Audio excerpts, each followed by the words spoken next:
5 things to remember about swine influenza. Influenza is a zoonosis, and the swine species is concerning because they are greatly reascertain. Indeed, pigs have receptor for avian influenza, human influenza, and of course pig influenza. So that means that one pig can be infected by several strains coming from different species at the same time, and then those strains can exchange part of their genomes. That's what we call reassortment or antigenic shift. In addition to that, there is a high variation of influenza strains that just mutation that happen regularly when the virus replicates. This is called antigenic drift. We have 3 most common subtypes in swine influenza: H1N1, H1N2, and H3N2. Even though the pandemic swine influenza was really popular and we talked a lot about it in the media, it is important to remember that most often influenza is transmitted from humans to pigs and not the other way around. Influenza can affect all ages. Usually clinical signs are that dry, goose honking cough that kind of sound like a horn. Actually, it's pretty specific.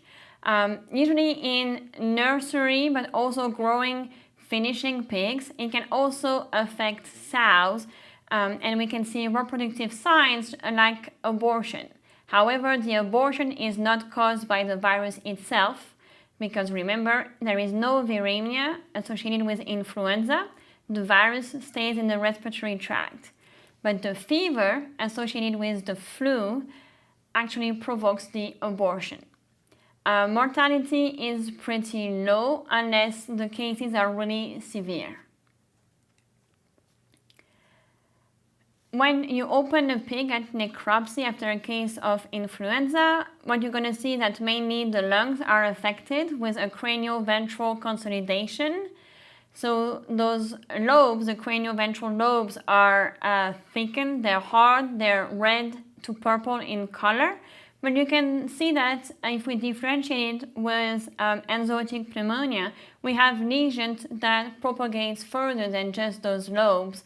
And we have areas of consolidation that creates dark red squares on the lung. And that gives the lung the appearance of a checkerboard. Diagnosis for influenza is usually done by PCR on samples like oral fluids or nasal swabs.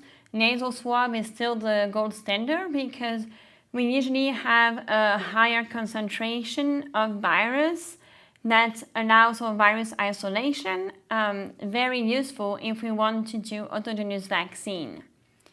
We can do hemagglutination inhibition or ELISA on serum sample if we want to check on the herd status.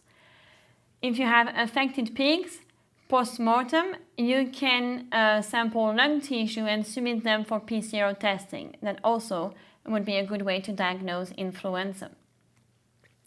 Vaccination is the best protection against influenza.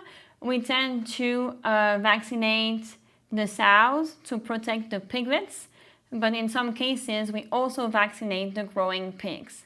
The problem with vaccination is that influenza is a moving target, and due to the antigenic drift and antigenic shift, sometimes it's hard to have a good protection.